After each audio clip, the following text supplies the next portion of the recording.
अस्सलाम वालेकुम। आपको आवाज़ आ रही है मेरी? Yes sir. ठीक हो गया। और सुनाए, क्या हाल है आप सबके? अल्हम्दुलिल्लाह सर जी, आप सुनाएं। प्रैक्टिस की थी लास्ट लेक्चर की, जो हमने थोड़ा सर बहुत आपकी किया। आवाज बहुत पीछे से आ रही है। आप ठीक आ जाएगी। लास्ट लेक्चर में जो हमने कवर किया था HTML का थोड़ा बहुत, तो प्रैक्टिस की थी आप लोगों ने? जी सर। अच्छा, चले।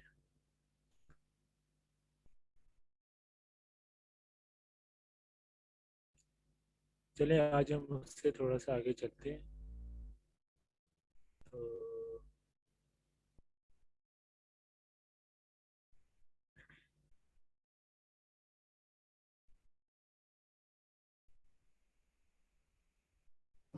सर अटेंडेंस एंड पे लगाएंगे।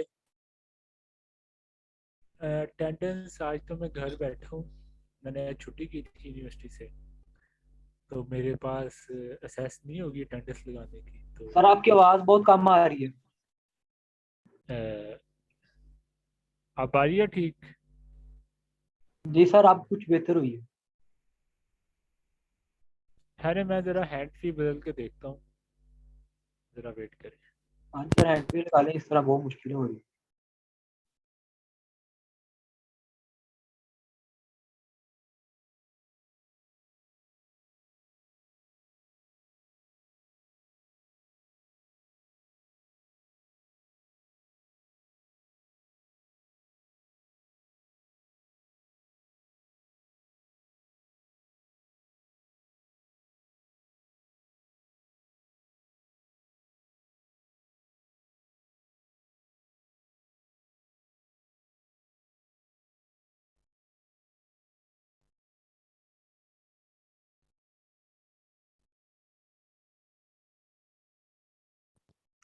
हेलो,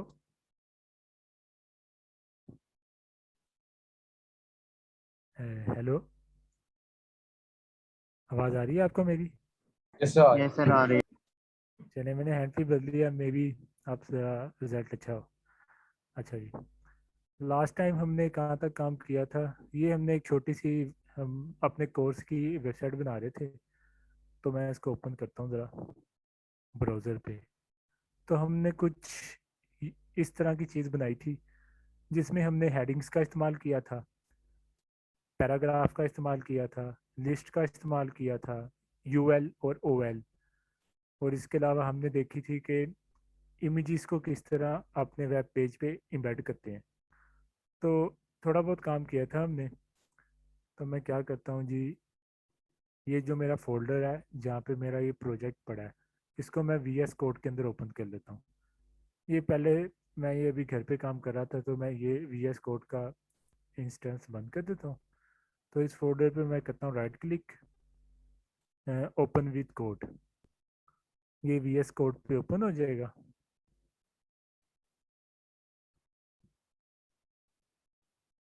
अच्छा,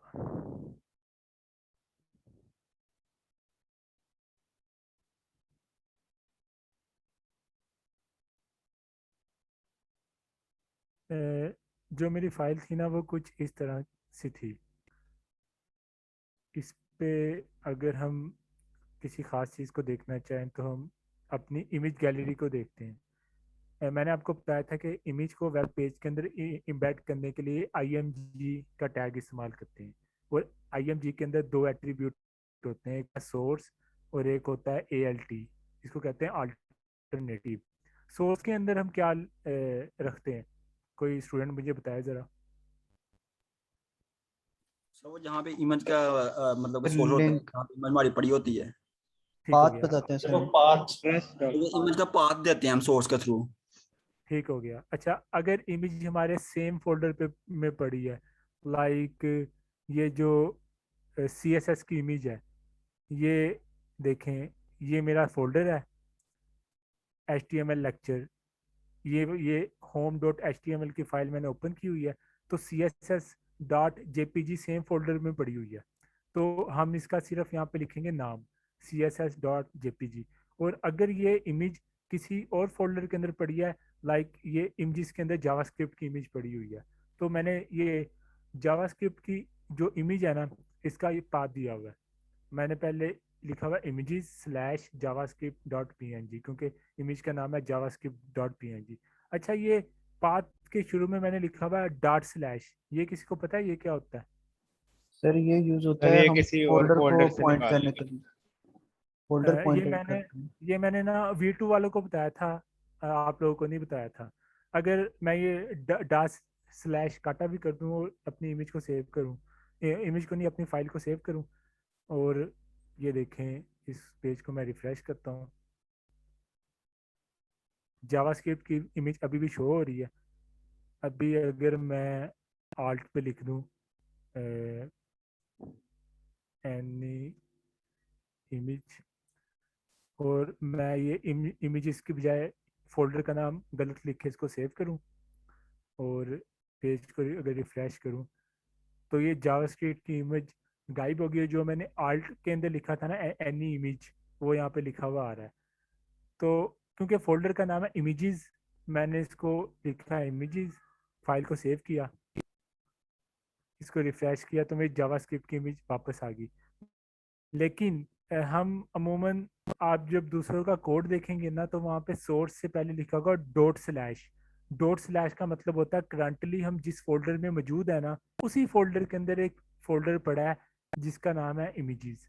तो जब हम बैकएंड की कोडिंग करेंगे ना, तो वहाँ पे आपको हर पाथ से पहले डॉट स्लैश लिखा हुआ नजर आएगा। फ्रंट एंड में ये आपको नजर नहीं आता, लेकिन ये एक अच्छी प्रैक्टिस होती है कि हम डॉट स्लैश लिखें शुरू में, ताकि हम ब्राउज़र या अपने कंप्यूटर को ये बता सकें कि अभी करंटली जो फोल्डर है ना, उसको हम डॉट स्लैश से रेफर करते हैं। उस फोल्डर के अंदर एक और फोल्डर है जिसका नाम है इमेजेस, और फिर स्लैश लगा कहते हैं उस फोल्डर के अंदर जाओ, उसके अंदर एक फाइल है जिसका नाम ये है। अगर इस फोल्डर के अंदर एक और फोल्डर होता है, हम उस फोल्डर का नाम लिख देते, फिर उसके अंदर फाइल होती है, हम उस फाइल का नाम लिखते। तो ये वाली बात आपको बताने वाली रहेगी थी कि आपको पास से पहले डॉट स्लैश भी बहुत सी जगह लिखा हुआ नजर आएगा।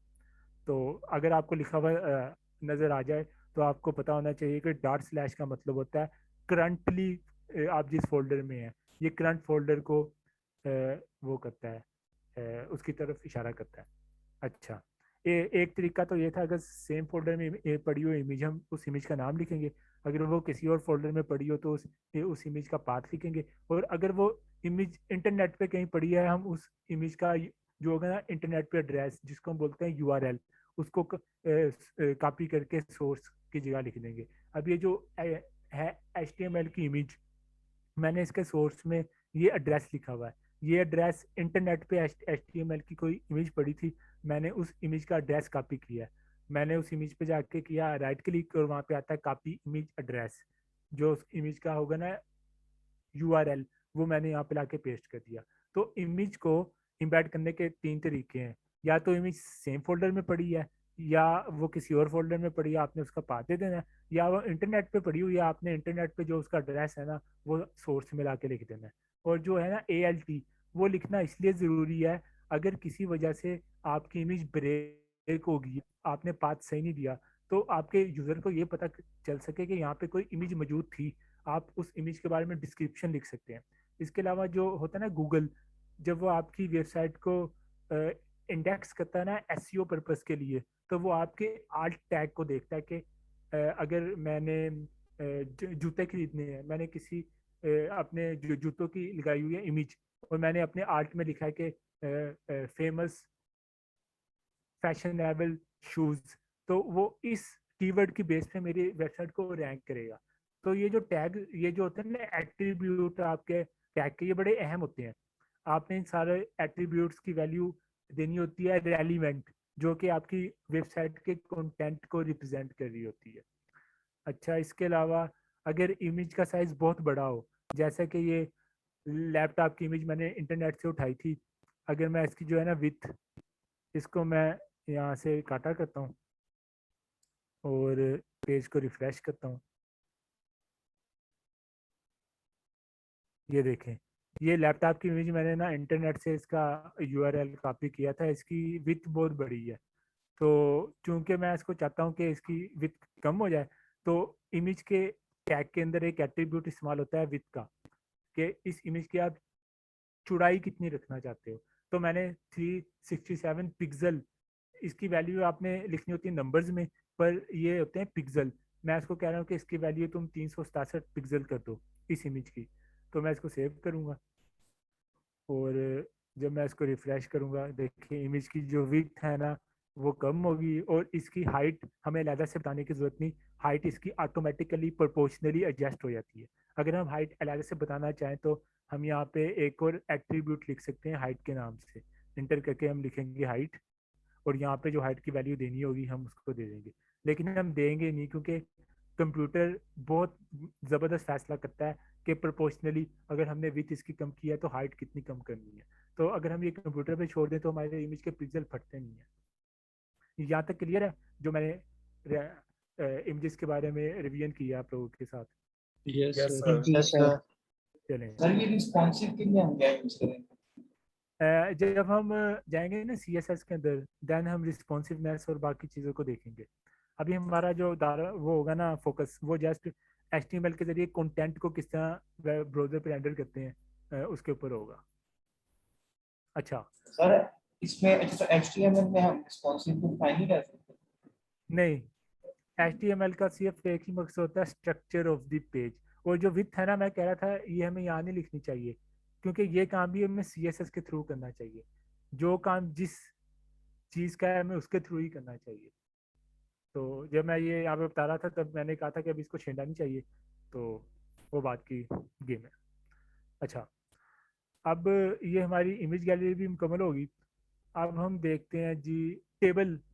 मैं यहाँ पे लिखता हूँ, आई थिंक H3 में चले थे ना, ठीक है, क्योंकि हमने अगर बाकी हेडिंगें दी है ना इस लेवल की H3, तो मैं चाहूँगा ये भी मैं H3 में दूँ।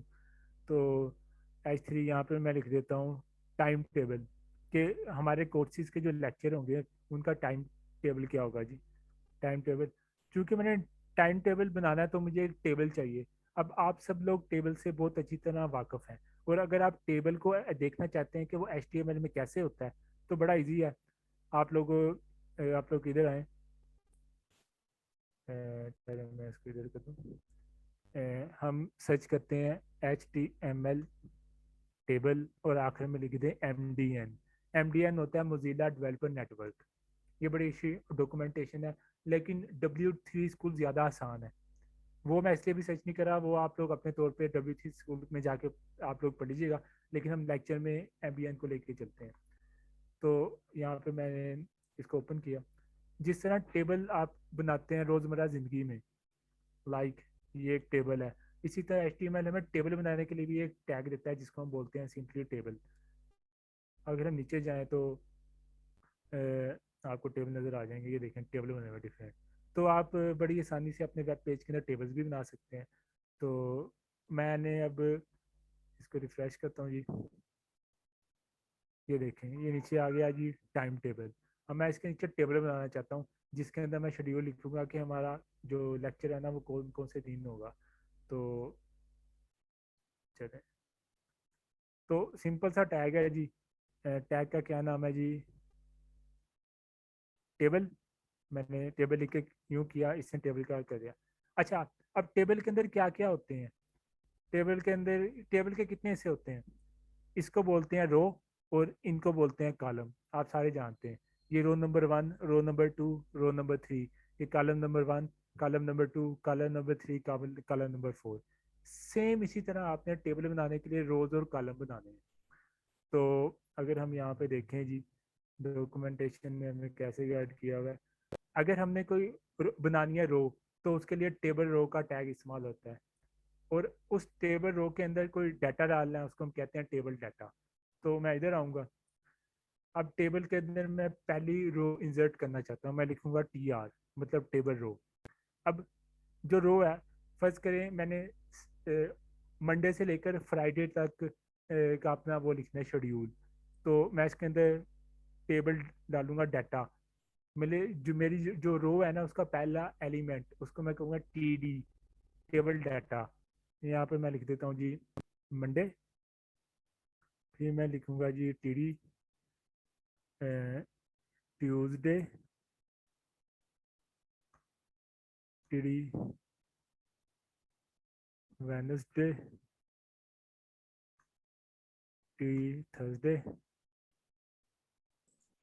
यहाँ पे हमारा टेबल हेडिंग कितना है? वो मैं बाद में बताता हूँ, मैं ज़रा ना सीक्वेंस वाइज चलना चाहता हूँ, बाद में आते हैं उसकी तरफ।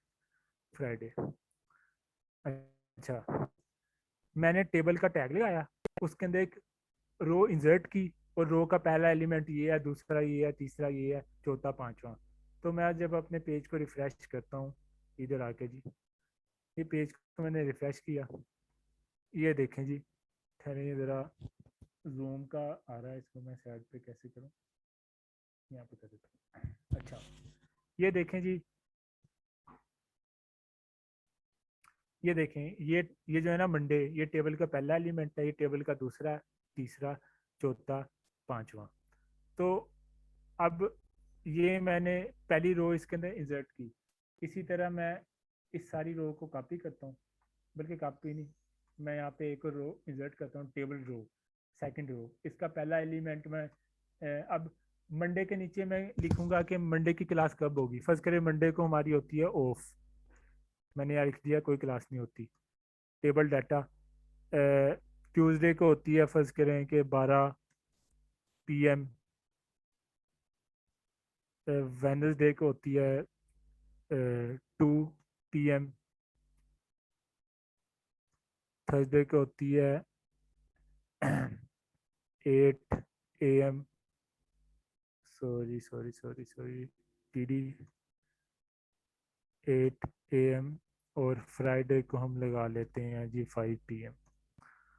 5 PM मैंने क्या किया जी, मैंने एक और रो इंसर्ट की, और उस रो के अंदर जो वैल्यू थी ना वो इंसर्ट कर दी। तो मैं इधर आऊँगा, अपने पेज को मैं रिफ्रेश करूँगा, अब ये देखें, ये मेरी पहली रो है, Monday Tuesday Wednesday Thursday Friday. और ये जो मेरी है सेकंड रो है, मंडे को मेरी क्लास ऑफ होती है, ट्यूसडे को मेरी क्लास होती है 12 बजे 12 PM, वेडनेसडे को 2 बजे, थर्सडे को 8 बजे, फ्राइडे को 5 बजे। इसी तरह अगर मैं इसके अंदर और रोज़ अगर डालना चाहूँ, मैं क्या करता हूँ जी, मैं इसको कॉपी करता हूँ, Ctrl+C, सॉरी ये मुझे एक हाथ से करना पड़ा से, मैंने पकड़ा होता है अपना माइक। एक रो और इंसर्ट की, एक रो और इंसर्ट की, चार, एक रो और इंसर्ट कर देते हैं, 4 मैंने रो इंसर्ट कर ली। तो जब मैं इसको यूं करूंगा जी, ये देखें, ये मेरा बन गया एक टेबल, ये मेरा टाइम टेबल है, और ये मेरे टेबल की पहली रो है, ये मेरे टेबल की दूसरी रो है। इसमें वैल्यूज मैंने नहीं बदली, कॉपी पेस्ट किया, तो वैल्यू आप बदल सकते हैं। और दोबारा से हम इसको देखते चलें कि इसका कोड किस तरह स्ट्रक्चर हुआ है। सबसे पहले है जी टेबल का टैग, उसके अंदर टेबल की पहली रो, टेबल की दूसरी रो, इसी तरह हमने टेबल की 4 रोज इंसर्ट की। फिर रो के अंदर हमने टेबल का डाटा इंसर्ट करना है, मतलब रो का पहला एलिमेंट कौन सा है, दूसरा कौन सा है, तीसरा कौन सा है, चौथा कौन सा है, पांचवा कौन सा है।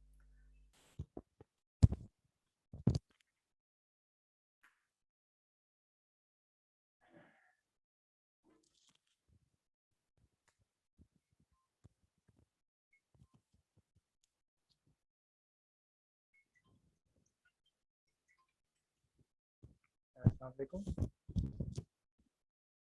हेलो जी, मैं नुमान बात कर रहा हूँ।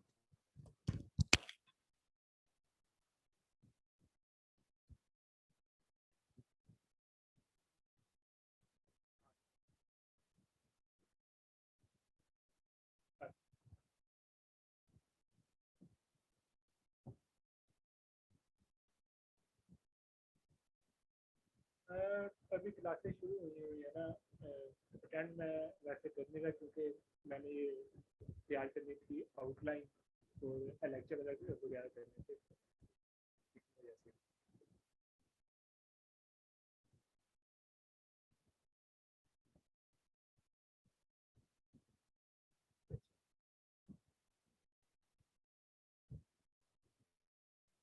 हाँ जी, मुझे आ रही है, मेल तो आ रही है, आप ठीक कह रहे हैं।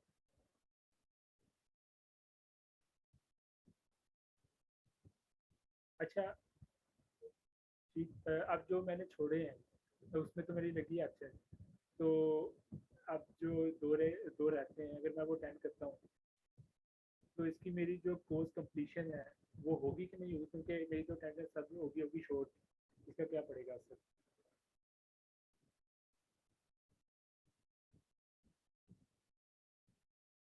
अच्छा अच्छा, हाँ जी वो तो हो चुके हैं।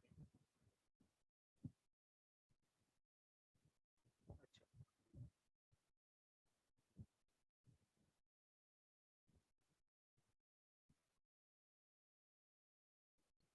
चलें ठीक है, ये मेरे लिए मोटिवेशन है कि अगर वो अटेंड करके कुछ वो कंपनसेट होता है तो लाभ।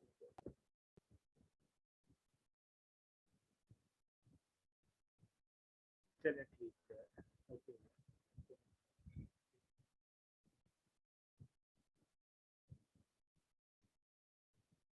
हाँ जी मैंने देखा था, चलें ठीक है, शुक्रिया, अल्लाह। सॉरी बच्चों, यूनिवर्सिटी से ही आ गया था फ़ोन, तो वो भी उठाना लाजमी था। अच्छा, आप मेरे साथ ही हैं ना आप लोग? Yes sir. ये सर आप अच्छा साथ ही हैं। वो, हाँ असल में हमारी हो रही है ट्रेनिंग, तो ना मैं क्लास अटेंड नहीं करा, आप लोगों की तरह मैं भी भाग जाता हूँ। तो वो कह रहे थे आपने एक भी क्लास नहीं अटेंड की, तो मैंने बहाना मारा कि भाई मैंने बच्चों को पढ़ाना होता है, तो ऐसे से। अच्छा ठीक हो गया।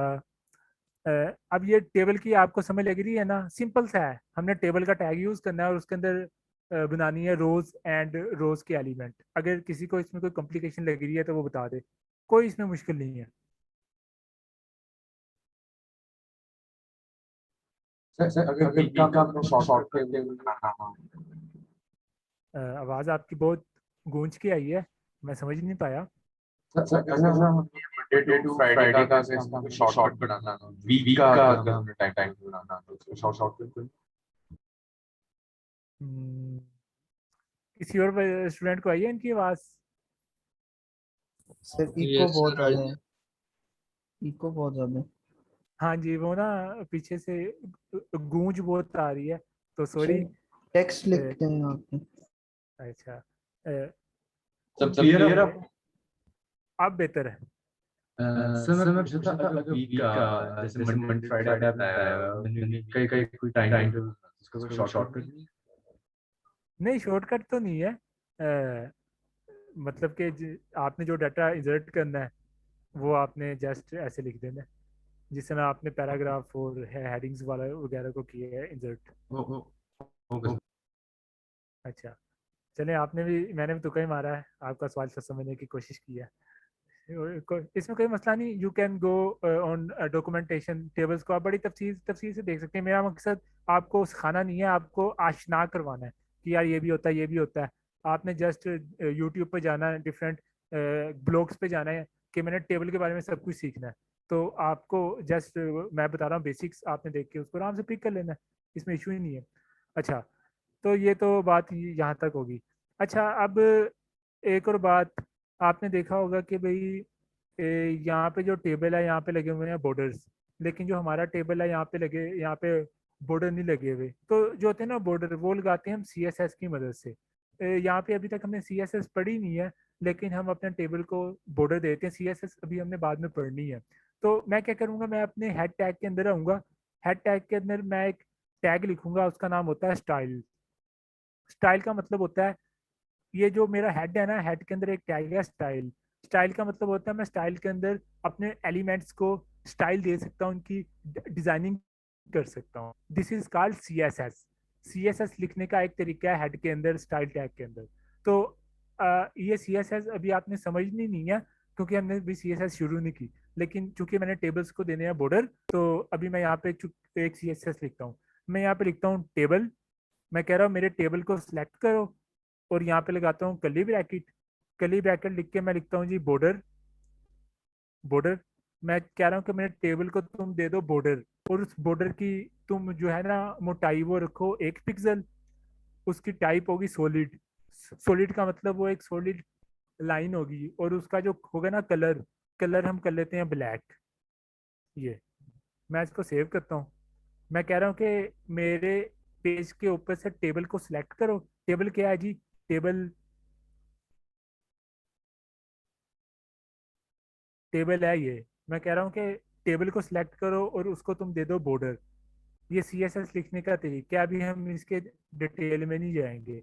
तो मैं इधर आता हूँ, मैं पेज को रिफ्रेश करता हूँ, और ये देखें ये मेरा जो टेबल था ना इसके इर्द गिर्द एक आ गया बॉर्डर।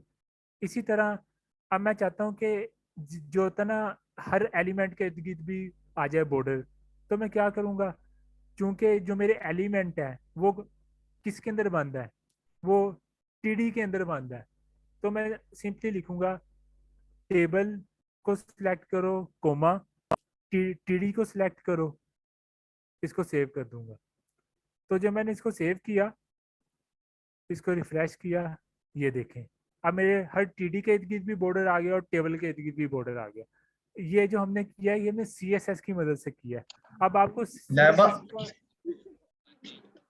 अब आपको CSS का थोड़ा सा टेस्ट समझ आ गई होगी कि मेरा टेबल था, टेबल बिल्कुल भी उसके ना कोई वो थे बॉर्डर थे ना कुछ था। मैंने CSS की मदद से टेबल के इर्द गिर्द भी लगाया एक बॉर्डर, और जो टेबल का डाटा ना हर डाटा के इर्द गिर्द लगाया एक बॉर्डर। तो ये मैंने CSS की मदद से किया। CSS मैं बताता चलूँ, अब तक हम शुरू नहीं की, लेकिन ये बॉर्डर मैंने लगाने के लिए कि आपको दिखा दूं कि क्योंकि टेबल को हम जब हम करते हैं इमेजिन, तो हमारे पास होती हैं रोज और कॉलम। अब ये हमारे कॉलम है, ये हमारी रोज है, तो इस तरह हमने टेबल भी बना लिया।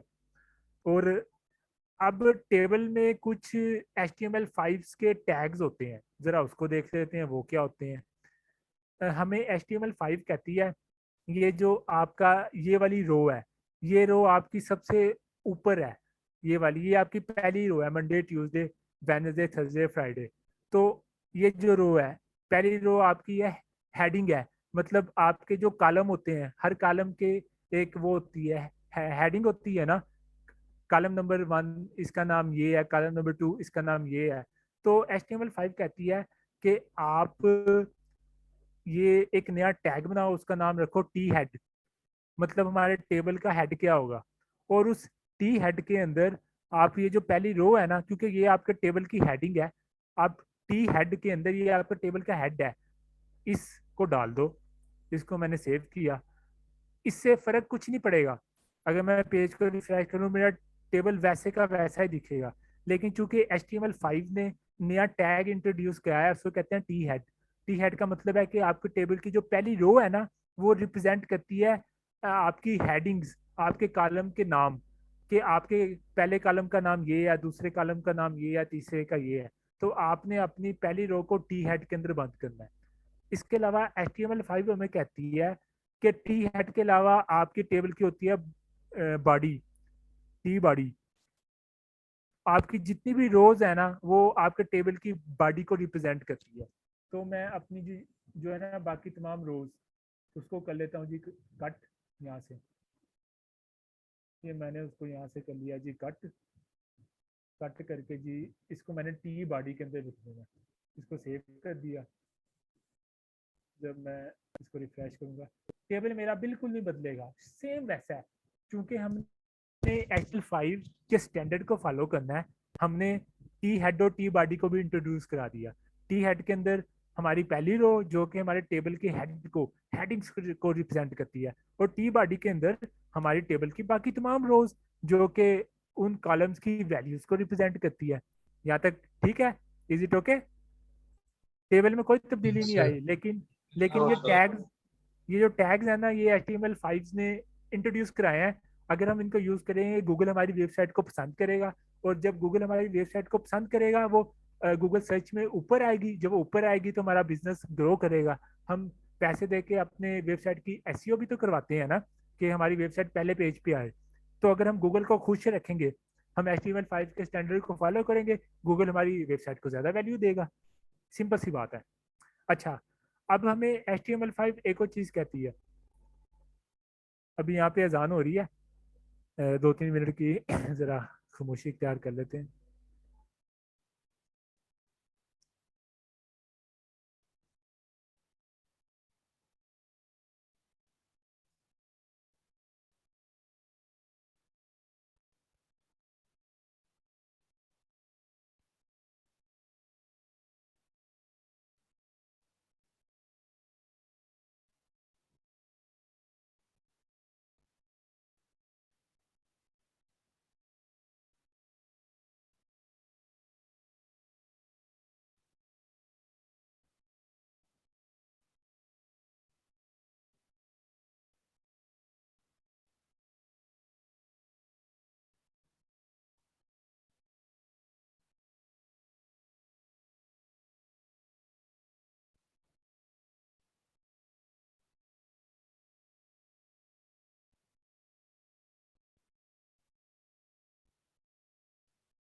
अच्छा जी, अजानें ख़त्म हो गई हैं।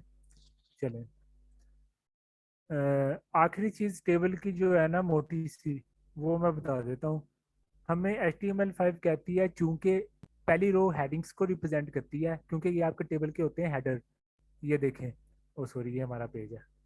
ये पहली रो आपके होते हैं टेबल के हेडर।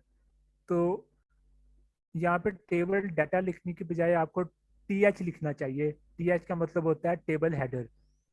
तो यहाँ पे जहाँ जहाँ D लिखा है उसको मैं बना दूंगा H। सारों को मैं करूँगा सिलेक्ट। मैं ये दबा रहा हूँ आल्ट। आल्ट मैंने प्रेस करके रखा है, और मैं जहाँ जहाँ क्लिक करता हूँ वहाँ पे एक डुप्लीकेट कर्सर आ जाता है। तो मैं सारे डी को काटा करूँगा, यहाँ लिख दूंगा H। मैंने H ही लिखा, पेज को सेव किया, तो इसको यूँ किया। अब ये देखें, ये जो मेरे हेडर्स है ना, ये हो गए बोल्ड हो गए, खुद ब खुद बोल्ड हो गए, क्योंकि यहाँ पे मैंने TD की बजाय TH इस्तेमाल किया है। बाकी जगह मैंने TD इस्तेमाल किया, टेबल डाटा। तो टेबल में 3 चीज़ें ही हैं, table, T head, T body और टी रो। और टी रो के अंदर जो हमारी पहली रो होगी वहाँ पे हमने TH यूज़ करना है, टेबल हेडिंग। और जो बाकी तमाम रोज होंगी उसके अंदर मैंने TD यूज़ करना है, टेबल डाटा। बस। और अगर मैंने टेबल हेड को भी देने हैं बॉर्डर, तो मैं अपने CSS का जो है ना टैग स्टाइल, इसके अंदर जाऊंगा। यहाँ पे मैं TD लिखता हूँ, TH, इसको सेव करता हूँ। मैं कह रहा हूँ टेबल को सिलेक्ट करो, TD को सिलेक्ट करो, TH को सिलेक्ट करो, और सारों को दे दो बॉर्डर जिसकी चौड़ाई होगी 1 पिक्सल। तो मैं इधर आऊँगा, इसको यूँ करूँगा, देखें अब इसके इर्द गिर्द भी आगे बॉर्डर। तो टेबल में इससे ज़्यादा और कुछ नहीं। आप यहाँ जाके इसकी सारी तफसील पढ़ सकते हैं, लेकिन ये तफसील थोड़ी सी एक्सपेंसिव है। मैं आपको रिकमेंड करूँगा आप W3 स्कूल में शुरू में पढ़ें, क्योंकि वो बहुत ही आसान और कम तफसील के साथ लिखी हुई है, जिसको पिक करना आसान होता है। लेकिन जब आप थोड़े से एक्सपर्ट बन जाएंगे, तब आप MDN में आप देख सकेंगे कि कौन सा ब्राउज़र कौन से टैग को सपोर्ट करता है, कौन से टैग को सपोर्ट नहीं करता। तो ये आप MDN की डॉक्यूमेंटेशन अभी भी यूज़ कर सकते हैं और बाद में भी इस्तेमाल कर सकते MDN हैं। क्या है? MDN होता है मोजिला डेवलपर नेटवर्क। ये आपने मोजिला का ब्राउज़र इस्तेमाल किया है ना, ये उनकी कंपनी है। उन्होंने तमाम की तमाम वेब टेक्नोलॉजीज़ की बड़ी ही अच्छी डॉक्यूमेंटेशन यहाँ पे रखी हुई है। अगर आपने HTML सीखनी है उसकी डॉक्यूमेंटेशन है, अगर आपने CSS सीखनी है उसकी डॉक्यूमेंटेशन है, अगर आपने जावास्क्रिप्ट सीखनी है उसकी डॉक्यूमेंटेशन है। इवन अगर आपने बैकएंड डेवलपमेंट सीखनी है, API डेवलपमेंट सीखनी है, Node.js सीखना है, उसकी भी डॉक्यूमेंटेशन है। मतलब दिस इज योर बुक। जिसको आपने फॉलो करना है। फॉलो तो नहीं कर सकते, लेकिन यहाँ से आप उस चीज की तफसील पढ़ सकते हैं कि ये चीज काम कैसे करती है, उसको सीख सकते हैं। अच्छा, तो अब हमने टेबल बनाना भी सीख लिया जी, हमने इमेज सीख ली, टेबल सीख लिया, पैराग्राफ सीख लिए। इसके बाद जो हम बढ़ेंगे ना, अच्छा उससे पहले मैं चंद चीजें आपको बताता चलूँ। ये आप एक चीज गौर करें, अगर मेरा ये टैग ऐसे है और ये टैग ऐसे है, मैं दबाता हूँ Ctrl+C, मेरे टैग बिल्कुल अपनी जगह पे आ जाते हैं। ये क्यों आते हैं? VS कोड के अंदर एक चीज होती है एक्सटेंशन। आप यहाँ पे आएंगे, इस पे क्लिक करेंगे, आप VS कोड के अंदर प्लगइन्स या एक्सटेंशन को इंस्टॉल कर सकते हैं। मैंने एक एक्सटेंशन इंस्टॉल की हुई है, इसको कहते हैं प्रिटियर, PRETTIER, प्रिटियर। ये प्रिटियर नाम की एक्सटेंशन है। आपने इधर क्लिक करके इसको सर्च करना है और इसको ओपन कर लेना है। क्योंकि ये मेरे पहले ही इंस्टॉल है, यहाँ पे लिखा हुआ है अनइंस्टॉल, आपके यहाँ लिखा हुआ है इंस्टॉल, आपने इंस्टॉल पे क्लिक कर देना है। और ये आपने लाजमी अपने VS कोड एडिटर में कर लेनी है इंस्टॉल। इसका फायदा क्या होता है, जब आप इसको करेंगे ना इंस्टॉल, जब आप यहाँ पे कोई कोड लिखते हैं, लाइक मैं टेबल के नीचे आता हूँ, मैं यहाँ पे लिखता हूँ जी पैराग्राफ, यहाँ पे लिखता हूँ लोरम, डमी पैराग्राफ लिखा, और फर्ज करें इसको मैंने यहाँ पे लिख दिया, यहाँ पे मैंने एक और पैराग्राफ लिखा और यहाँ पे लिखता हूँ लोरम। अब ये मेरा ऐसे है, मतलब मेरे जो टैग्स हैं ना वो बहुत बेतरतीब अंदाज में पड़े हुए हैं। क्योंकि मैंने ये प्रिटियर किया हुआ है इंस्टॉल, मैं जस्ट क्या करूँगा, यहाँ पे करूँगा राइट क्लिक, यहाँ पे लिखा होगा फॉर्मेट डॉक्यूमेंट, इस पे क्लिक करूँगा। ये देखें, ये कितनी खूबसूरती से मेरा कोड खुद ब खुद फॉर्मेट हो गया। जब आप ये प्रिटियर को कर लेंगे ना इंस्टॉल, और अपना जब यहाँ पे कॉपी पेस्ट करेंगे, अपने टैग लिखेंगे, आपको उनको खुद ब खुद इंडेंट करने की कोई ज़रूरत नहीं है। आपका कोड खुद ब खुद बड़ी अच्छी हालत में इंडेंट हो जाएगा। आपने जस्ट यहाँ करना है राइट क्लिक और इधर करना है फॉर्मेट डॉक्यूमेंट पे। ओके हो गया? यस prettier search नहीं होता, search bar पे search करना है। ओहो, सॉरी, आपकी आवाज़ आई थिंक बहुत ज़्यादा गूंज रही है, मैं समझ नहीं पा रहा। आप सर prettier search नहीं होगा। सर्च ही नहीं हो रहा। जी जी, आप search क्यों नहीं करना है? आप इधर आए ना, यहाँ पे क्लिक करें, ये जो वाला है लोगो, इसको कहते हैं एक्सटेंशन। आप इधर क्लिक करेंगे और इधर आएंगे सर्च बार पे। सर्च बार पे आप यहाँ पे जिस एक्सटेंशन का नाम लिखेंगे ना, वो यहाँ पर सर्च हो जाएगी। लाइक एक एक्सटेंशन है EJS, इसको मैं सर्च करता हूँ। ये देखें, EJS की जितनी भी एक्सटेंशन है मैंने ये पहले की इंस्टॉल की हुई है, क्योंकि बैक एंड पे काम आती है। तो आपने यहाँ पे आपके आके सर्च कर लेनी है और उस प्लगइन को इंस्टॉल कर लेना है, सिंपल इज दैट। अच्छा, सर एक एक चीज क्वेश्चन था सर। हाँ जी, मैं जब भी मतलब अपना कोड वगैरह लिख रहा होता हूँ ना विजुअल कोड में, तो सर उसमें ये होता है मुझे इमेज, मतलब लेट्स सपोज आप इमेज लिखते हैं ना, तो आप इमेज लिख कर एंटर मारते हैं तो वो आगे स्कोर और सोर्स और आल्ट आ जाता है। मेरे वाले में वो चीज़ नहीं आती, उसके लिए कोई एक्सटेंशन है या क्या चीज़ है? एक इसकी एक्सटेंशन होती है एमिट, वो इसमें आती है बिल्ट इन,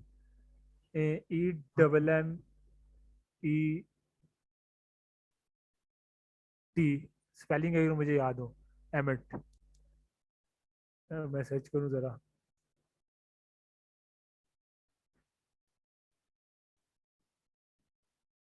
अच्छा, ये इसमें बिल्ट इन आती है।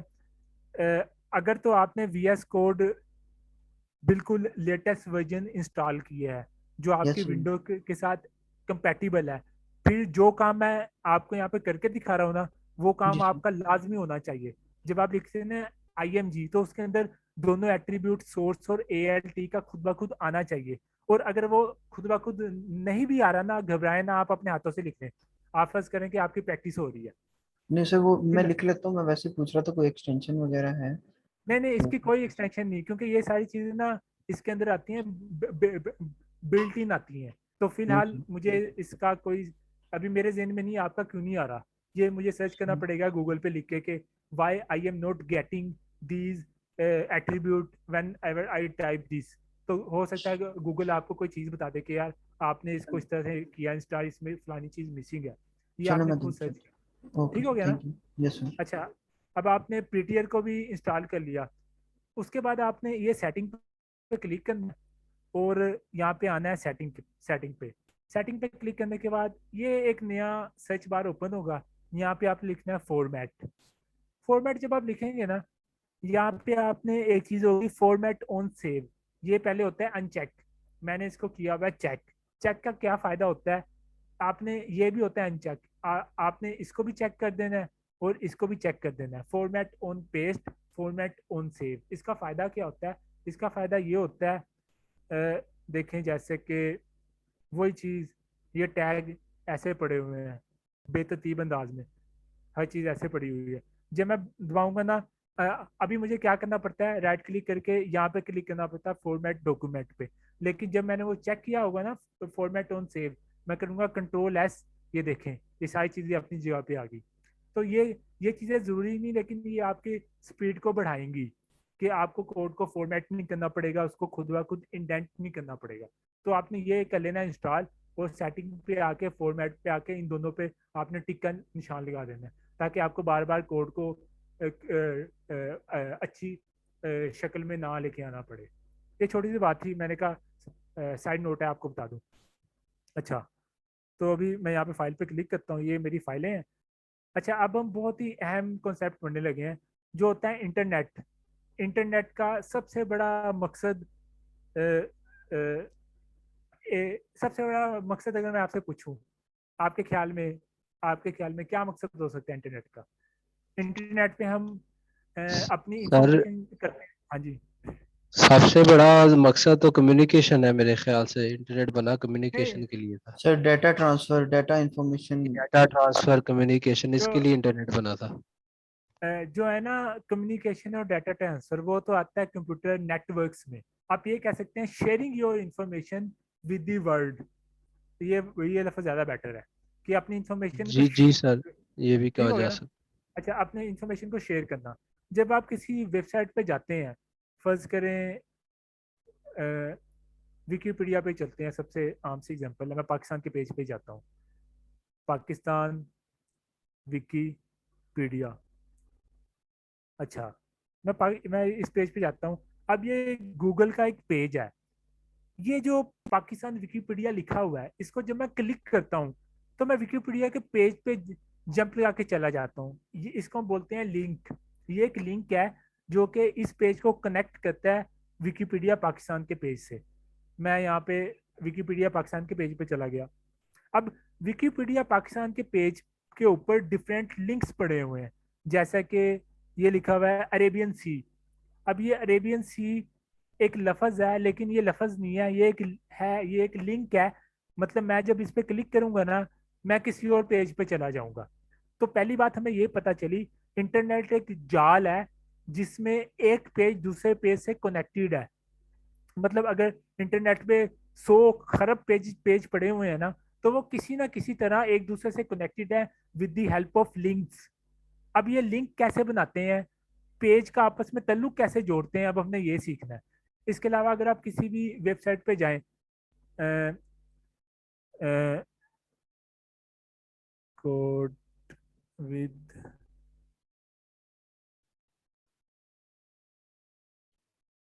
मैंने अपनी भी एक वेबसाइट बनाई थी, पता नहीं अब आएगी कि नहीं आएगी। नहीं, नहीं आ रही, उसका यूआरएल नहीं याद। अच्छा, किसी भी अगर हम वेबसाइट पे जाते हैं, वहाँ पे सबसे ऊपर होता है मेन्यू, ऊपर लिखा होता है होम, कॉन्टैक्ट अस। अगर मैं किसी कंपनी की वेबसाइट खोलूँ, फर्ज करें आजकल ऑनलाइन शॉपिंग बड़ी सेलें लगी हुई है ना, तो मैं ये देख रहा था रॉयल टैग की खोल लेते हैं, रॉयल टैग। अब ये रॉयल टैग की वेबसाइट है। अब इसमें देखें, ये एक लिंक है, ये एक लिंक है, ये एक लिंक है, ये भी एक लिंक है, ये भी एक लिंक है। अब ये लिंक एक वेबसाइट को दूसरे वेब से भी कनेक्ट करते हैं, और एक ही वेबसाइट के डिफरेंट पेजेस को भी आपस में कनेक्ट करते हैं। मतलब अगर मैं इसकी, ये जो रॉयल टैग की वेबसाइट है, इसके रजिस्टर पेज पे जाना चाहूँ, मैं रजिस्टर पे क्लिक करूंगा, मैं इनके रजिस्टर पेज पे चला जाऊंगा। अगर मैं इनके साइन इन पेज पे जाना चाहूँ, मैं साइन इन पे क्लिक करूंगा। इन्होंने उसका अलहदा पेज नहीं बनाया, इन्होंने एक ये बना दिया कि वो साइड से एक आती है छोटी सी विंडो, यहाँ पे आप साइन इन कर सकते हैं। अगर मैं इस पे क्लिक करूँ सूट्स, तो इस रॉयल टाइप की वेबसाइट का एक वेब पेज है, मैं उस पर चला जाऊंगा, उस पेज का नाम है सूट्स। तो इससे हमें पता चला जो लिंक होते हैं ना, वो एक ही वेबसाइट के डिफरेंट पेजेस को भी कनेक्ट करते हैं, और एक वेबसाइट से डिफरेंट वेबसाइट्स पे जंप करके जाने के लिए हमें कनेक्शन फराहम करते हैं। तो जी ये जो होते हैं लिंक, इनको हम कैसे बनाते हैं, अब हमने ये देखना है। अब हम इधर आए थे। अच्छा, आप अपने आपने जब सी प्लस प्लस पढ़ी थी, आपने उधर पढ़े होंगे कमेंट्स। आप अपने कोड के अंदर कमेंट क्यों लिखते हैं? आपको पता है ना क्यों लिखते हैं? Yes sir. क्यों लिखते हैं भला? अपने कोड को डिफाइन करने के लिए। वो भी यस। आपको यहाँ वो बता दूं। आपने खाली जगह आना है, आपने दबाना है कंट्रोल और हैश। ये HTML का कमेंट होता है।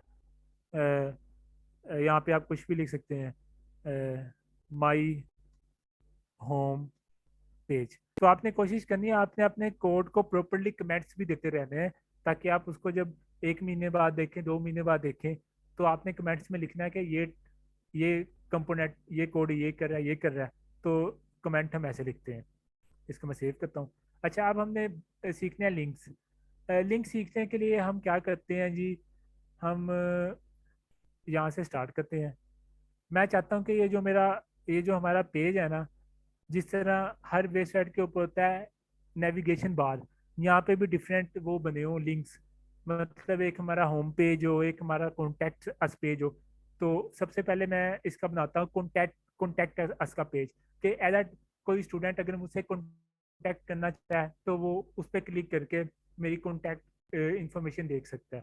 तो मैं यहाँ पे लिखता हूँ ये होता है एंकर टैग। ए का मतलब होता है एंकर टैग। ये हमें हेल्प करता है ये लिंक्स बनाने में। तो ए टैग के अंदर हम लिखेंगे उस वो टेक्स्ट लिखेंगे जो हम शो कराना चाहते हैं एज अ लिंक। तो कॉन्टैक्ट इंस्ट्रक्टर, कि अगर आपने इस कोर्स के इंस्ट्रक्टर से कांटेक्ट करना है, तो मैंने इसको सेव कर लिया और मैं इधर आऊँगा, इसको पेज को रिफ्रेश करूँगा।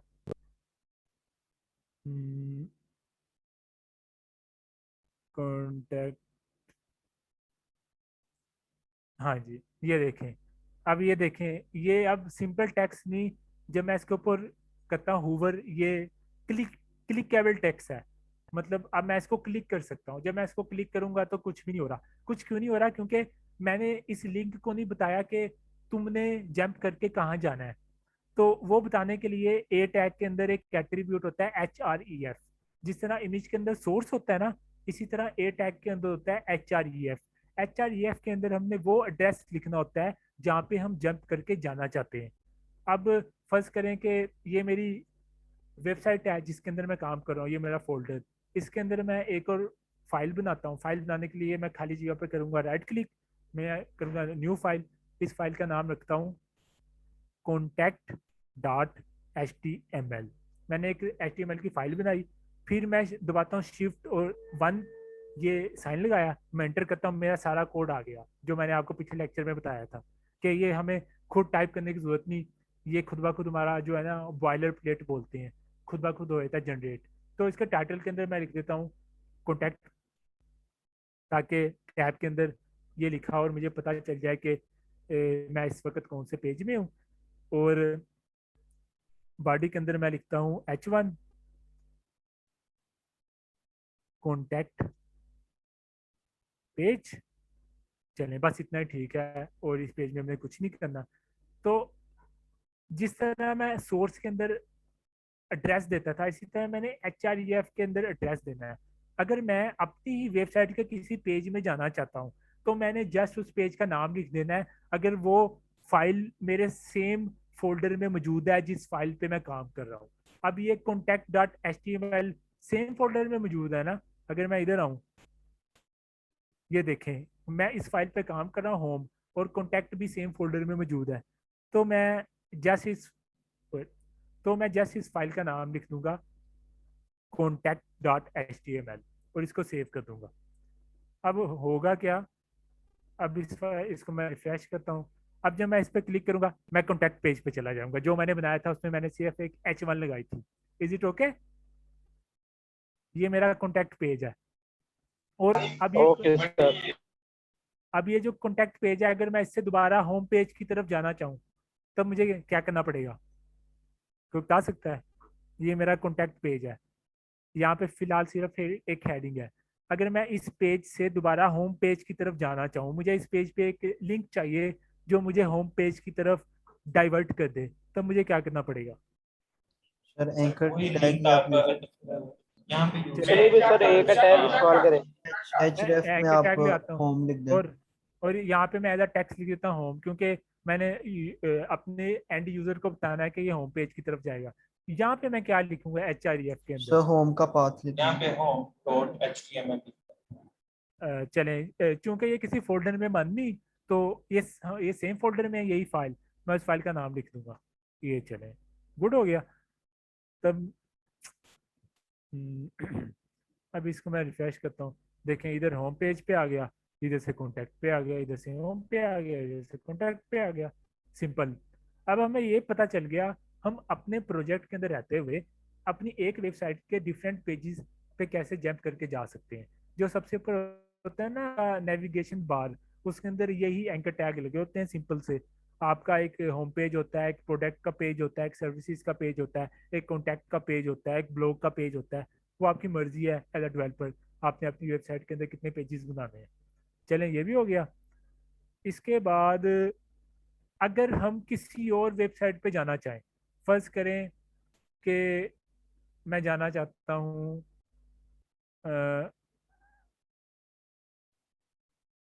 ये पैराग्राफ है, मैं यू कैन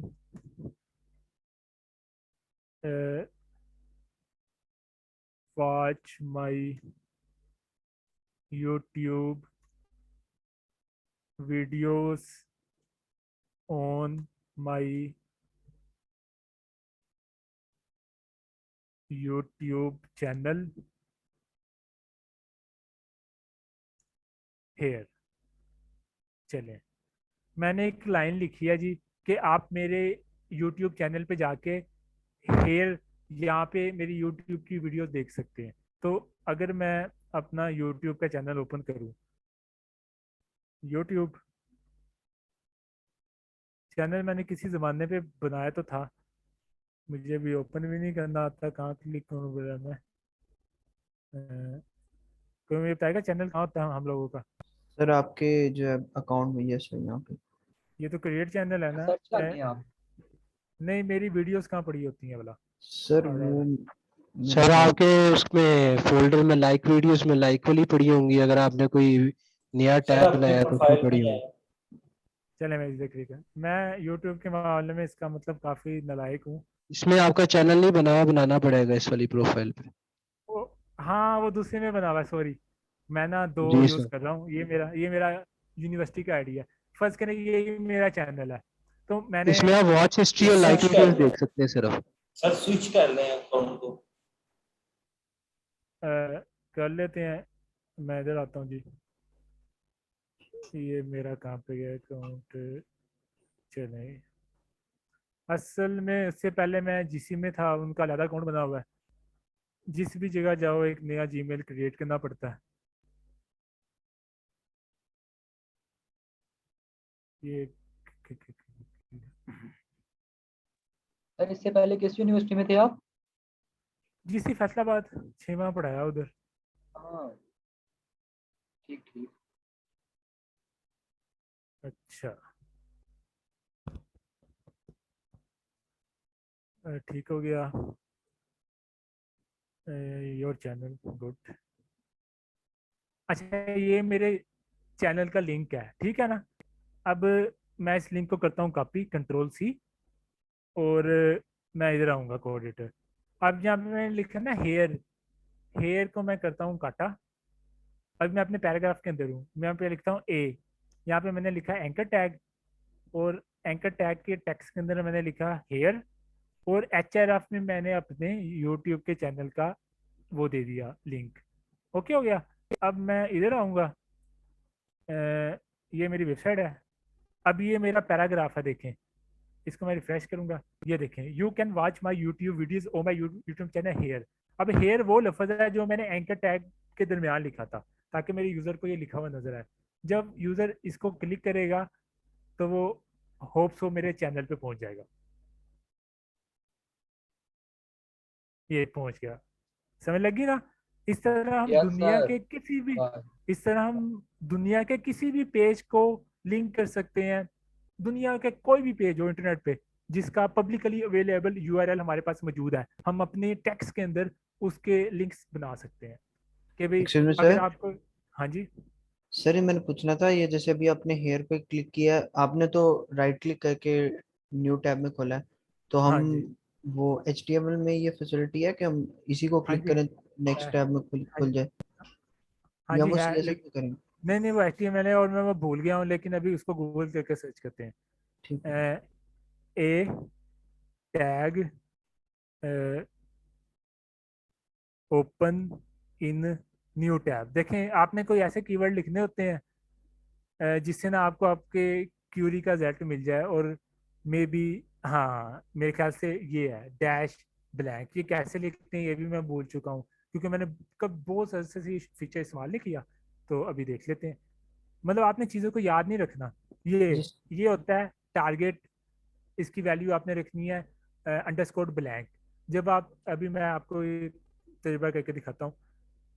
अभी मैं हेयर पे क्लिक करूंगा तो मैं इसी पेज से अपने यूट्यूब के चैनल पर चला जाऊंगा, जो कि मैं नहीं चाहता। कि मैं चाहता हूँ कि ये मैं राइट क्लिक भी ना करूँ और वो अगले टैब पे चला जाए। तो मैं बैक करता हूँ, तो मैं इधर से इसको करता हूँ कॉपी पेस्ट, क्योंकि याद तो रखना नहीं। एज अ डेवलपर हमें कोई चीज़ नहीं याद रखनी होती।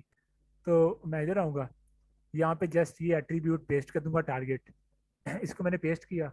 आप देखते हैं इसकी फंक्शनैलिटी बदली है कि नहीं। मैं इधर आऊँगा, पेज को रिफ्रेश करूँगा। अब मैं हेयर पे क्लिक करूँगा, ये देखें अब वो मुझे राइट क्लिक नहीं करना पड़ा। अब आपकी जो कहते हैं ना फंक्शनैलिटी के मैं क्लिक करूँ वो नया टैब खुद ही ओपन हो जाए, तो वो ओपन हो गया। ओके हो गया। ओके सर जी, थैंक यू। तो इससे आपका भी पता चल गया कि एज अ डेवलपर हमें चीज़ें याद नहीं रखनी, हमें चीज़ों को सर्च करना आना चाहिए कि हम कुछ ऐसे कीवर्ड लिख सकें कि गूगल हमारी हेल्प कर सके। यार ये बंदा ये काम करना चाह रहा है, तो देखते हैं इसका कोई, मैं गूगल हमें कुछ बता सके। अब ये मतलब अगर आप, सर हम लोगों का मतलब टोटल ये वेब के कोर्स में यही हम लोगों ने देखना कि मतलब क्या क्या हो सकता है, टैग्स किस तरह के यूज होते हैं, मतलब याद कुछ भी नहीं करना, फ्रंट एंड हो या बैक एंड हो। अ, एक जो अच्छा डेवलपर होता है ना, वो एक अच्छा सर्चर होता है। जब आपको कोई क्लाइंट दे प्रोजेक्ट, आपको नहीं आता होगा ना, मुझे आता है, मैं फिर गूगल पे जाऊंगा, मैं कहूँगा यार ये करना कैसे है, गूगल या मेरे सीनियर बताएंगे कि यार ये ऐसे करना है। सही। और जो चीज़ें याद रखने वाली बात है, अभी मैंने पिछले सेमेस्टर में बैकएंड पढ़ाया था, मुझे सारा भूला हुआ है। अब आपको पढ़ाने सर के वो लिए मुझे दोबारा आपने देखना जो पड़ेगा। डिक्शनरी बताई थी इसकी, अमेजोन, वो अमेजोन कह रहा हूँ, माइक्रो उस वाली मोजिला फायरफॉक्स वाली, उससे हमने क्यूरी लेनी है सारी। डिक्शनरी मतलब वो सर्च डॉक्यूमेंटेशन। मतलब कि जिसपे सारे लिखे होते हैं फॉन्ट्स वगैरह और जो जो हमें रिक्वायर्ड होता है। मतलब आप ये पूछ रहे हैं कि हमने डॉक्यूमेंटेशन कहाँ से देखनी है? जी जी। वो आपकी मर्जी है, आप बेशक यहाँ पे आए गूगल, लेकिन जो है ना MDN, तो ये एक बड़ा अच्छा रिसोर्स है। और जो है W3 स्कूल, ये भी बड़ा अच्छा रिसोर्स है। आप ये W3 स्कूल में ठीक आए, ठीक होगी। यहाँ पे आपको सब कुछ मिल जाएगा, HTML CSS जावास्क्रिप्ट। तो ये आपकी मर्जी है, आप जो मर्जी रिसोर्स यूज़ करें। लेकिन जो दो अच्छे रिसोर्स हैं MDN और W3 स्कूल, वो मैंने आपको बता दिए, तो आप वो इस्तेमाल कर सकते हैं। अच्छा, ये हो गए लिंक। अगर मैं कोई और लिंक क्रिएट करूँ, फर्ज करें में हमारे कोर्स में एक असाइनमेंट का भी पेज है, ASSIGNMENT असाइनमेंट। और एक पेज बना लेते हैं ASSIGNMENT assignment.html।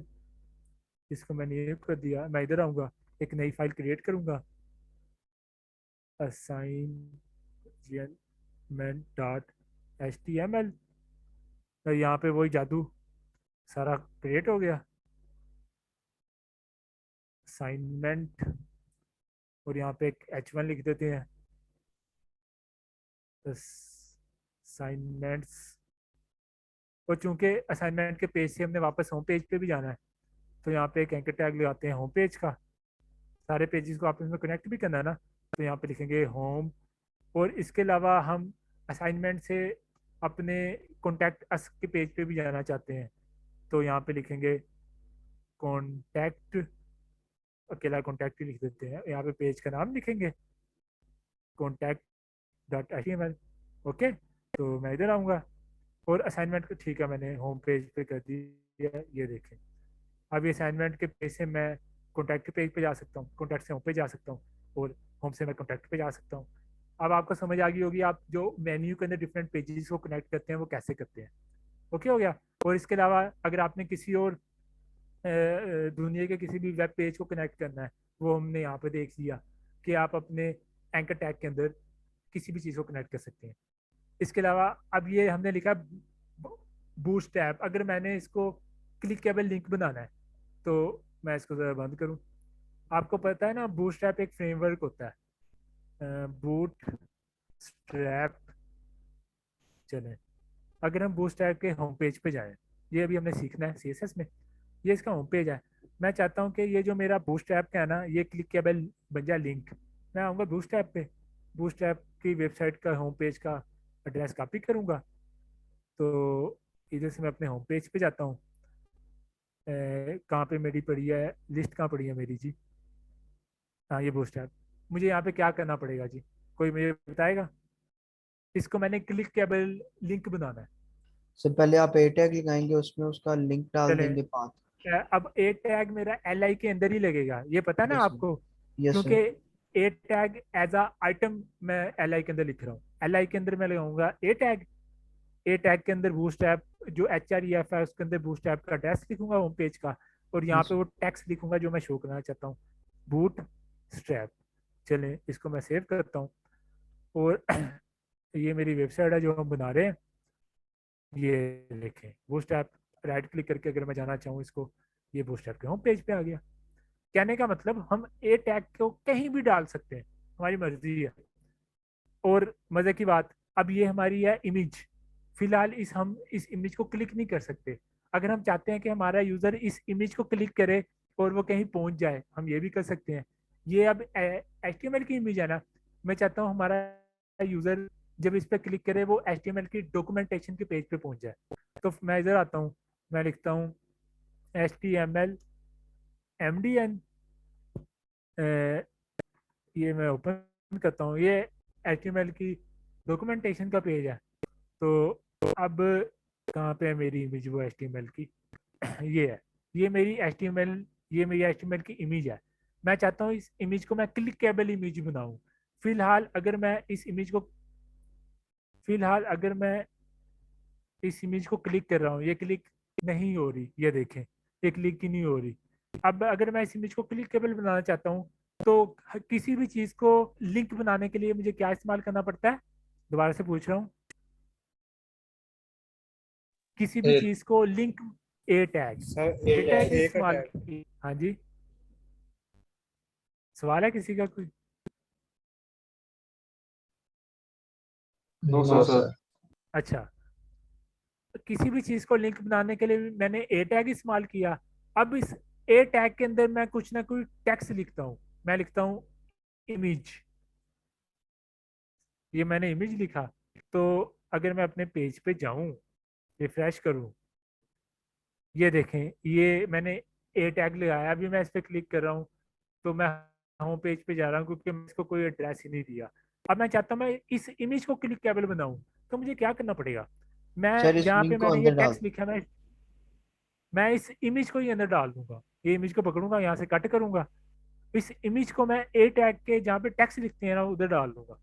इसको पेस्ट करूंगा, सेव करूंगा। देखें, जैसे मैंने सेव का बटन दबाया ना, ये कोड मेरा खुद ब खुद ऑटो फॉर्मेट हो गया पीटीआर की मदद से। मुझे अब वो उसको फॉर्मेट भी नहीं करना पड़ा। तो अच्छा, अभी जब मैं इधर आता हूँ जी, इसको रिफ्रेश करता हूँ जी, अब मैं इसको क्लिक करूंगा, मैं कहीं भी नहीं जा रहा। कहीं क्यों नहीं जा रहा? क्योंकि मैंने इसका HRF कुछ भी नहीं दिया। और इसका HRF मैं क्या देना चाहता हूँ? सॉरी मैंने 2 ब्राउज़र खोले हुए हैं, मैं इसे देता हूँ। ये HTML की डॉक्यूमेंटेशन का मैं लिंक कॉपी करता हूँ और इसके HRF के अंदर मैं ये पेस्ट कर दूंगा। गुड हो गया। अब इधर आऊँगा, इसको ओके करूँगा। अब देखिएगा, अब ये मेरी इमेज क्लिकेबल बन गई है। जैसे मैं इसके ऊपर लाता हूँ ना माउस, ये देखें हाथ बन जाता है। नीचे वाली इमेज भी जाऊँगा, ये एरो का एरो ही है। अब मैं इस पर क्लिक करूँगा। अब मैंने अपनी इमेज को भी क्लिकेबल बना दिया with the help of A tag. A tag से हम टेक्स्ट को भी क्लिक आ सकते हैं, हम एक वेबसाइट के डिफरेंट पेजेस को भी लिंक किसी और वेबसाइट के पेज पे भी जा सकते हैं, और अपनी इमेजेस को भी क्लिकेबल बना सकते हैं। 3 चीज़ें होगी। एंकर टैग के मुतालिक मेरा ख्याल है हमने काफ़ी चीज़ें पढ़ ली हैं। और इसके अगर एट्रीब्यूट की बात करें, इसके अंदर होता है HRF और एक होता है टारगेट। टारगेट जो हमने पढ़ा है, जो कि हमें न्यू टैब में चीज़ें ओपन करके दे देता है। वो कहाँ पे था? वो ये देखें, टारगेट अंडरस्कोर ब्लैंक। इसका मतलब है कि जब हम इस पर क्लिक करेंगे तो हमें राइट क्लिक करके ओपन इन न्यू टैब नहीं करना पड़ेगा, ये ऑटोमेटिकली हो जाएगा। इस एट्रीब्यूट का ये मतलब होता है। एंकर की आप लोगों को समझ आ गई? Yes sir. जी सर, आ गई। Yes sir. चले। यस जिनका सर। तो पहले आता है वो तो कह रहे होंगे कि ओहो टाइम जाया। सर अभी सीख रहे हैं आप। हाँ सर, सीख रहे हैं आपसे। अच्छा, क्योंकि आजकल माशाल्लाह इतनी तरक्की हो गई है। मैंने इवन 9वीं 10वीं के बच्चे को देखा हुआ है, वो ना यूट्यूब से 15% 30% डेवलपमेंट खुद ही सीख जाते हैं। और ये बड़ी अच्छी बात है कि वो पहले ही आशना होते हैं कि यार ये वेब या वेबसाइट्स काम कैसे करती हैं। अच्छा, इसके बाद अगर मैं हम देखूं, फिर बाद यूनिवर्सिटी के आसरे होते हैं ना कि हमें वही सिखाएंगे। ये हकीकत बात है, बच्चे कर सकते हैं। अच्छा अब एक और चीज़, हम एक पेज के दूसरे पेज पे भी एंकर टैग की मदद से एक पेज के किसी हिस्से पे भी जा सकते हैं। लाइक ये मैंने अपने प्रैक्टिस कराई थी घर। ये पेज यहाँ पे लिखा हुआ गैलरी, जब मैं गैलरी पे क्लिक करता हूँ ना, मैं इसी पेज के इस हिस्से पे आ जाता हूँ। ये देखिए, ये सेम पेज है, यहाँ पे एक हिस्सा है इमेज गैलरी। जब मैंने एक एंकर टैग लगाया, मैं चाहता हूँ मैं किसी और पेज पे ना जाऊँ, इसी पेज के एक और हिस्से पे चल जाऊँ। मैं गैलरी पे क्लिक करता हूँ, मैं इधर आ गया। तो ये भी हम ए टैग की मदद से हासिल कर सकते हैं, ये जो इफेक्ट है। या जब मैं पेज के सबसे नीचे हूँ, यहाँ पे लिखा हुआ है गो टू टॉप, मैं यूँ क्लिक करूंगा, मैं इस पेज से ऊपर चला गया। इसको हम देखते हैं, इसको कैसे अचीव करते हैं। इसको अचीव करना बड़ा आसान है। इसको अचीव करने के लिए मैं फर्ज करें मैं गैलरी पे आना चाहता हूँ, मैं इधर आना चाहता हूँ। क्लिक करके सबसे ऊपर कोई लिंक होगा, तो मैं अपने H3 को एक एट्रीब्यूट दूंगा, और वो एट्रीब्यूट होता है आईडी। जिस तरह आपका होता है ना शनाख्ती कार्ड, आपका होता है आईडी, इसी तरह हर HTML टैग को हम एक शनाख्ती कार्ड दे सकते हैं या उसको आईडी दे सकते हैं। तो मैंने यहाँ पे लिखा आईडी, इसको मैं कोई भी देता हूँ, कुछ भी नाम दे सकता हूँ। मैं यहाँ पे इसको देता हूँ गैलरी, GALARY, गैलरी। मैंने इसको सेव कर दिया। मैंने इस H3 को एक एट्रीब्यूट दिया आईडी और उसका नाम रख दिया गैलरी। मैं ऊपर आऊँगा, ऊपर आके ये मेरे लिंक्स है ना, मैं यहाँ पे ए पे बनाऊंगा एंकर टैग। अब इसका जो है ना HRF, पहले तो मैं यहाँ पे कोई एड्रेस लिखता था या फाइल का नाम लिखता था, अब मैं इसका यहाँ पे वो नहीं लिखूंगा। मैं यहाँ पे लिखूंगा हैश। हैश का मतलब होता है कि इस पेज पे एक आईडी है, तुमने वहां पे जाना है, और उस आईडी का नाम लिखूंगा गैलरी गैलरी। और इधर मैं टेक्स्ट लिखूंगा, यहाँ पे मैं लिख देता हूँ जी गैलरी लिख देते हैं, नहीं इमेज गैलरी। इसको मैं सेव करता हूँ। दोबारा देख लिए, मैंने HRF के अंदर अब कोई एड्रेस नहीं लिखा, ना किसी फाइल का नाम लिखा, मैंने लिखा हैश। हैश का मतलब है इसी पेज के ऊपर कोई HTML टैग है जिसको मैंने आईडी दी हुई है, और आईडी कौन सी दी हुई है, ये वाली। अब इस पेज पे जिस भी HTML टैग को गैलरी नाम की आईडी मिली होगी ना, जो कि मैंने इसे दी है, तो क्लिक करते ही वो इसी पेज के इस सेगमेंट पे आ जाएगा। जब मैं इधर आता हूँ, ये मेरा पेज है, इसको मैं रिफ्रेश करता हूँ। अब इमेज गैलरी क्लिक करूँगा, ये उस पेज के उस हिस्से में आ गया। और अगर मैं चाहता हूँ कि मैं पेज के सबसे नीचे हूँ, यहाँ पे एक बटन हो या लिंक हो, जो कि मुझे सबसे ऊपर ले जाए। उसके लिए भी बड़ा आसान तरीका है। मैं पेज के सबसे नीचे आऊँगा, टेबल के भी नीचे सबसे नीचे मैं यहाँ पे एक एंकर टैग बनाता हूँ। यहाँ पे लिखता हूँ जी गो टू टॉप, के पेज के सबसे ऊपर चला जाओ। और एच में मुझे वो हैश टैग हैश वो आईडी लिखनी है। आईडी कुछ भी हो सकती है। फर्ज करें यहाँ पे लिखता हूँ टॉप टॉप।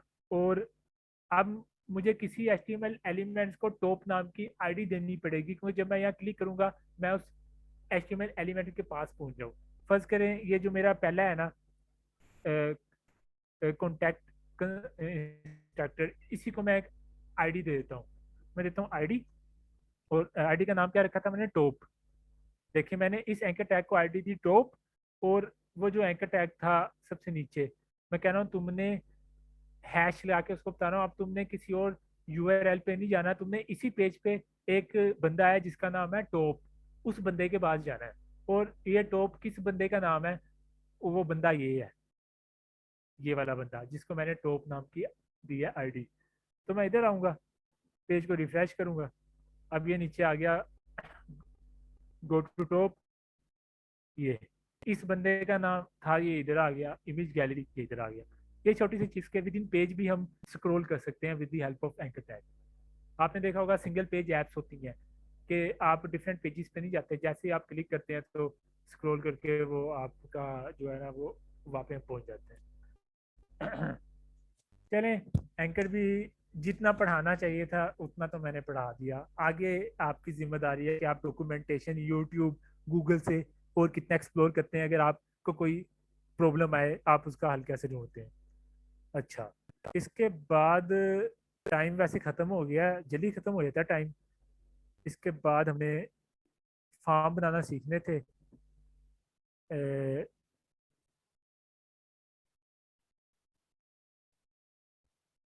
ये सीखना था, बट ये मेरा ख्याल है 1 घंटे का काम है। HTML फॉर्म्स कैसे बनाते हैं, मैं तो सोचा था आज ही हो जाएगा, बट टाइम खत्म कोई हो नहीं, गया। नेक्स्ट क्लास में करा दीजिएगा। लेकिन मैंने ना 4 से ज़्यादा लेक्चर HTML पे लगाने नहीं है। आज हमारा तीसरा लेक्चर है ना ये। हाँ जी तो सर। हाँ, यस सर। तो मैं बस 4 लेक्चर में, ताकि हम ना स्पीडली, हमने जावास्क्रिप्ट भी सीखनी है ना, तो उस तरफ सर मूव अगर एक करें। आध ऊपर लाके भी गया तो खैर है, मगर स्लोली सारा कुछ समझ लग जाती है ना, इस तरह तो इजी हो गया होगा। नहीं कोई मसला नहीं है, हमारे पास 32 लेक्चर है, हम इजी हो अच्छा चलें। तो एक दो चीज़ और देख लेते हैं। अब देखें इसका जो कलर है वो अजीब सा कलर है, ये कैसे हुआ ये भी हम देख लेते हैं। थोड़ी सी आपको CSS का टच भी दे देते हैं। ये जो मेरी हेडिंग है ना, वेलकम क्लास, एक तो CSS लिखने का तरीका है, हम हेड के अंदर ये लिखते हैं स्टाइल का टैग, एक तरीका ये है। दूसरा तरीका ये है, हम HTML टैग के अंदर आते हैं, वहाँ पे एक एट्रीब्यूट लिखते हैं, उस एट्रीब्यूट का नाम होता है स्टाइल, कि मैं इस टैग को स्टाइल देना चाहता हूँ। अब स्टाइल के अंदर मैं किसको, कि मैं इसका कलर बदलना चाहता हूँ, मैं लिखूंगा कलर, इसका कलर तुम कर दो ये अजीब सा कलर, मुझे बोलना नहीं आता। सेव किया, हमने CSS अभी पढ़नी है, फिक्र ना करें। तो मैंने इसका ये कलर बदल दिया। और इसके नीचे एक यहाँ पे है लाइन, ये देखें ये बड़ी सी लाइन, ये क्या होती है जी, ये किसके नीचे है, वेब टेक्नोलॉजीज के अंदर नीचे, ये है वेब टेक्नोलॉजीज। एक टैग होता है HR का मतलब होता है हॉरिजेंटल रूट, के हॉरिजेंटल लाइन ड्रा कर दो। तो मैं इधर आऊँगा, ये देखें इसके नीचे लाइन आ गई। इसके अलावा एक टैग होता है बोल्ड टैग, नुमान से नहीं, मैं इसको करना चाहता हूँ बोल्ड। तो मैं इधर आऊँगा, यहाँ पे एक टैग लिखूंगा स्ट्रोंग। स्ट्रोंग का मतलब होता है इस पे तुम एम्फेसाइज करो। स्ट्रोंग के अंदर मैं लिख दूंगा नुमान सलीम। नुमान सलीम को मैं इस टैग के अंदर लिख दूंगा, पेस्ट कर दूंगा। तो ये देखें अभी नुमान सलीम सिंपल है, जब मैं इसको स्ट्रोंग के अंदर लिखूंगा ये हो जाएगा बोल्ड, हो गया ना बोल्ड। इसके अलावा अगर आप किसी चीज़ को वो बनाना चाहते हैं, अटैलिसाइज करना चाहते हैं, फर्ज करें ये जो है ना कॉम सेट, इसको मैं अटैलिसाइज करना चाहता हूँ। तो कॉम सेट कहाँ लिखा है, यहाँ लिखा है। एक टैग होता है एम्फसाइज, EM, मैं कॉम सेट को कट करूंगा, इसको लिखूंगा EM के अंदर। और इसके अलावा फास्ट है, इसको भी मैं एम्फसाइज करना चाहता हूँ, EM टैग फास्ट को मैं कट करूंगा। ये सारी वो चीज़ें हैं जो अखबार में देखते हैं, कि डिफरेंट फ़ॉन्ट्स के क्या स्टाइल होंगे। तो मैं इधर आऊँगा, अभी देखें कॉमसेट बड़ा लिखा हुआ सादा, इसको मैं रिफ्रेश करूँगा, ये देखें इसका स्टाइल बदल गया। ये जिस तरह होता है माइक्रोसॉफ्ट वर्ड में, इसको कहते हैं इटैलिसाइज, वो हो गया। तो हमने देख लिया स्ट्रॉन्ग टैग क्या होता है, एम्फसाइज टैग क्या होता है, एचआर टैग का क्या होता है। हम किसी टैग को स्टाइल का एट्रीब्यूट दे सकते हैं, ये मैंने स्टाइल का एट्रीब्यूट दिया। और ये जो होते हैं इन्वर्टेड कोमास के अंदर हम उस प्रॉपर्टी का नाम लिख सकते हैं, कलर। कलर के अलावा अगर मैं कुछ और बदलना चाहूँ, मैं यहाँ पे लगाऊंगा कोमा, अगर मुझे याद है कोमा लगता है कि नहीं लगता ये मैं भूल गया। फर्स्ट करें मैंने कोमा लगाया, तो इसकी कोई और प्रॉपर्टी इसको मैं देता हूँ बॉर्डर, BORDER। मेरा ख्याल है कोमा नहीं लगेगा, ये ये लगेगा, कोमे के बजाय ये वाला लगेगा, इसको जो भी कहते हैं। तो इसको मैं देता हूँ बॉर्डर। बॉर्डर मैं इसको देता हूँ 1 पिक्सल, सॉलिड और येलो, YELLOW येलो। और पिक्सल इसके बढ़ा देते हैं, 2 पिक्सल कर देते हैं।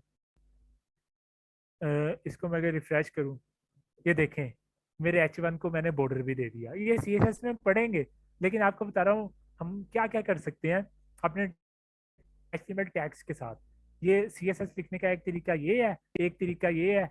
इन दोनों में से कोई तरीका हम फॉलो नहीं करेंगे, हम एक तीसरा तरीका हम उसको फॉलो करेंगे। चलें, ये तो काफ़ी फास्ट फॉरवर्ड 3-4 चीज़ें मैंने आपको बता दी। अब रही बात अटेंडेंस की, वो आज लग नहीं सकती क्योंकि मैं बैठा हूँ अपने घर, मैंने आज छुट्टी की है। तो घर में मुझे एसेस नहीं है ए पोर्टल की, तो आज मैं, आज तो नहीं बल्कि कल छुट्टी है, परसों जाके सारों के लगा दूंगा, यही हो सकता है। इसके अलावा कोई आपका सवाल है तो आप पूछें। सर एक बात पूछ, हाँ जी, ये कॉन्सेप्ट आपने लिखा है ये, इटैलिक में, अगर इसको हाँ जी, हम बोल्ड करना चाहें इसी के साथ इटैलिक के साथ, वो तो हम टैग आ, साथ में मिलेगा। आपको पता है मुझे क्या करना पड़ेगा, आपको अंदाजा होगा। इसको आपने स्ट्रोंग के अंदर बंद कर देना है। देखें स्ट्रोंग, स्ट्रोंग है ना, इस EM को कट करना है।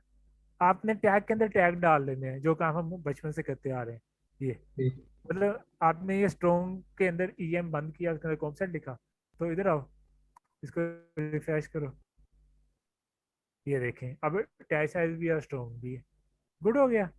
ओके सर, जिस थैंक तरह यू। हमने यहाँ पे किया था, एंकर टैग के अंदर पूरी की पूरी वो बंद कर दी थी इमेज, ताकि हमारी यस इमेज सर, क्लिक केवल बन जाए। यस। चले, ये हमने अब आज हमने टेबल देख लिए, लिंक देख लिए, और HTML के कुछ और टैग्स देखे। I think this is enough for today. आप प्रैक्टिस कर सकते हैं 2-3 दिन इसकी। जो हमने पहले लेक्चर में किया है, आप ना अपनी कोई डमी सी वेबसाइट बनाए अपने बारे में कि आई एम हमजा, मेरा होम पेज ये है, मेरा कॉन्टैक्ट पेज ये है। फिर हम जब सीखेंगे ना ये बनाना, ये HTML फॉर्म बनाना, फिर आपने इसकी प्रैक्टिस करनी है कि देखें मैं इस पेज से गूगल पे भी सर्च कर सकता हूँ। ये देखें है ना UMT, मैंने एक पेज बनाया, यहाँ पे सर्च लिखा और मैं चला गया गूगल पे। तो ये चीज़ें भी हम जाके देखेंगे है क्या चीज़, कि फार्म से हम डाटा भेजते कैसे हैं सर्वर के पास, क्योंकि फार्म का मकसद होता है सर्वर को डाटा सेंड करना। फिर सर्वर का काम है उस डाटा से खेलना कि यार यूजर ने ये डाटा भेजा, मैं क्या करूँ इस डाटे का। तो अगले लेक्चर में हम इंशाल्लाह ताला फार्म को देखेंगे। चले, इसकी रिकॉर्डिंग शेयर कर दीजिएगा। हाँ मैंने पिछले की भी की थी, तो इसकी भी कर दूंगा सर इंशाल्लाह वो ताला। ओपन नहीं हो रही थी पिछली। वो तो उनसे ज्यादा खतरनाक है। वो सर पिछली रिसीव क्या हो कह गई रहे थी। मैं ना सर आप इसको रिकॉर्डिंग अपने YouTube चैनल पे अपलोड कर दिया करें, उसका लिंक शेयर कर दिया करें हमारे और साथ। वो पहले जो वीडियोस आपने शेयर की वो कुछ टाइम के बाद खत्म हो जाती। नहीं नहीं, वो नहीं खत्म होती, मैंने ऑप्शन क्लिक किया है कि वो कभी खत्म ना हो। सर आप ऐसे किया करें, YouTube पे अपलोड कर दिया करें, उसका लिंक तो हमारे साथ मैं शेयर कर दिया करें। उसमें भीड़ की तो हो रही है। अपलोड मैं इसलिए नहीं करता, एक तो ना इसका साइज बहुत होता है, पहले डाउनलोड करो, डाउनलोड करके फिर अपलोड में लगाओ, वो 1 घंटा लग जाता है, 30 मिनट 35 मिनट। फिर भी मैं कोशिश करूंगा कि चैनल पे मैं कर दी करूँ फुल टाइम हाँ टू जी टाइम। सर, हम ऐसे में आपको सब्सक्राइब कर लेंगे। हाँ वहीं वहीं जी सर, आपके सब्सक्राइबर बढ़ा देंगे। जी सर, नहीं यार, मोनेटाइजेशन स्टार्ट हो जाएगी आपकी। वो हमारी ना पर्सनल बातें होती हैं क्लास की, वो सारी पब्लिक आके देखेगी। हम मेरे पे बनेंगे मेम्स, मेम्स बनेंगे कि ऐसे से, मैं यस इसलिए सर, ये बात भी ठीक है। है ठीक है सर, जिसमें जिस तरह आप करो। वो फिर जो चीज़ें हमारी क्लासरूम की होती हैं, मैं कहता हूँ कि क्या उसको यूट्यूब में बंदा पब्लिक करे। लेकिन हमें इस बार UMT ने कहा कि आपने चैनल पे लाजमी फेंकनी है वीडियोस। तो देखते हैं कि वो हमें कितना इस चीज़ पे करते हैं मजबूर। अगर उन्होंने मजबूर किया तब तो करना ही पड़ेगा। क्योंकि सर ये course यूएमटी वालों ने अपना चैनल बना लेना है। हो सकता है बना लें। ये जो पुराने कोर्सेज हैं ये मैंने जीसी को पढ़ाए थे, जीसी को भी मैंने वेब भी पढ़ाई थी, बल्कि वेब नहीं पढ़ाई थी, मैंने उनको पढ़ाया था इंट्रोडक्शन टू कंप्यूटिंग, तो उसमें 6-7 लेक्चर वेब के थे, ये पुराने पढ़े हुए हैं। इसके अलावा ऊप वालों के भी कुछ पढ़े हुए हैं। अच्छा चले, अभी तो बोल बोल के मैं थक भी गया, थैंक यू सर। मैं बंद करता हूँ अपनी सारी चीज़ें। जा सकते हैं। हाँ जी, अटेंडेंस तो अब लगेगी नहीं, तो आप ठीक है। लोग अब जा ठीक है सकते सर, अल्लाह हाफिज। थैंक यू सर, अल्लाह हाफिज़। हैं। चलें ठीक है, अल्लाह हाफिज सर। मैं भी सब करता हूँ। अल्लाह हाफिज़।